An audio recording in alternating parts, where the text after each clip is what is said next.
Kevin Kwan's 2013 novel, Crazy Rich Asians, is already making waves for its groundbreaking level of representation. Hollywood has come under immense criticism in recent years for whitewashing Asian and Asian American roles. Premiere screenings with Asian Americans have left audiences in tears. Why is it so emotional? A lot of people have cried the second they see the Asian faces on screen. It means something to kids and people to see images that reflect themselves. Finally, we can be seen and heard. We are proud of our Asian descent, and it's so nice to see it on the big screen. Hollywood needs more diversity and representation, and this film is just a starting point. It's the first all-Asian cast of a big movie in 25 years. And you know, to all the Asians who are used to being waiter number 3 or sexy little Asian girl number 2, I mean, this is a big deal. According to USC's Annenberg Inclusion Initiative, in 2017, 5% of characters in the 100 top grossing films are of Asian descent. 37 of those projects had no Asian characters, and a mere 3% of directors are Asian. I've waited a very long time, and the last one was 25 years ago with Joy Luck Club. You had taken this movie with the author of the book, Kevin Kwan, and gotten a big, very nice offer from Netflix. Yes. Why didn't you take that?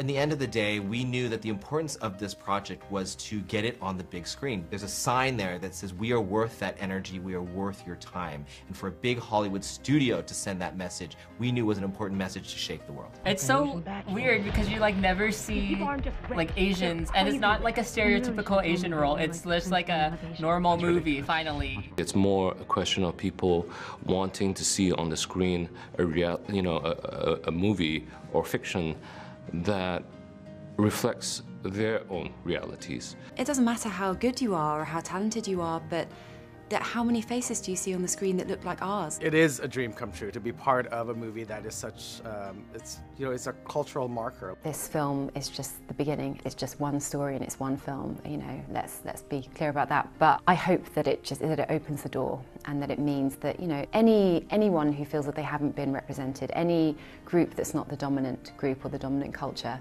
has a chance now of getting that film made.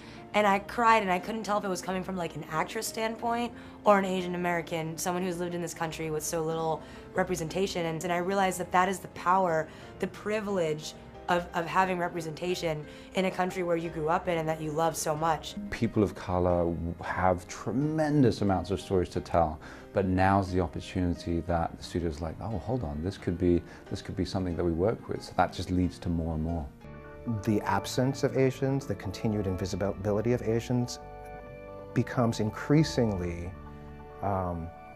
unacceptable. I got to see Crazy Rich Asians, like an early screening of it, and I was crying afterwards. I was like, why am I crying? Why am I so moved by this? And then I realized this is everything that I didn't know that I needed, but I do know that I needed, and seeing Asian Americans finally being represented in major roles on screen is a true dream come true. And the statistics for this film in particular are blowing everybody out of the water. And that kind of leads to them rethinking strategy in terms of curating stories for the future. We're no longer going to sit on the sidelines.